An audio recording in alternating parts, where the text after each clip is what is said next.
sa'yo ay ang kanyang mukha. Nag-aalmusal ka ng kilig. At pagdating sa gabi ay baon mo siya hanggang sa paghimping dito. Dito mo matututunan ng tunay na kapangyarihan ng isang ngiti, ng ibang kamay na humahawi sa iyong buhok, ng mga mata na sumisisid sa iyong kaluluwa. Pangalawa, napakadaling maging kampante at masanay sa pagmamahal. Ang malunod sa kapangyarihan ng kami, ng inyo, ng tayo, ang malimutan ng pangangailangan ng kanya. Paano naman ang kanya lang? Paano naman ang ako? Napakadaling malunod sa akala na ang iyo ay mananatiling iyo. Pangatlo, mapapagod ka.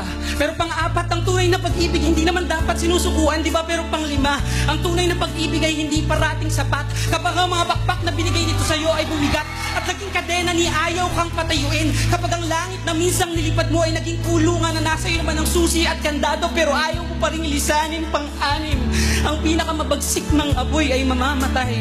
Maghanda ka sa sakit, pero huwag kang mag-aalaga ng galit. Ito ang pang-pito, iiwanan kang puno ng sugat at ilat at paltos nito. Iiwanan ka nitong abo. Pang-walo, maghanda ka sa wakas. Pang-siyam, alam ko parang hindi ka pa talaga handa sa wakas, pero wala naman kasi yata talagang nagiging handa sa wakas. Pero nandyan na siya, ang wakas. At sa wakas, pang-sampu, mahalin mo pa siya sa tingin, sa tanaw, mula sa abo na iniwan ng dati ninyong apoy, mahalin mo pa siya.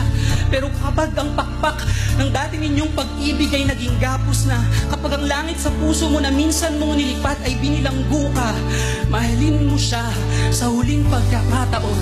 Pagkatapos, bitaw na.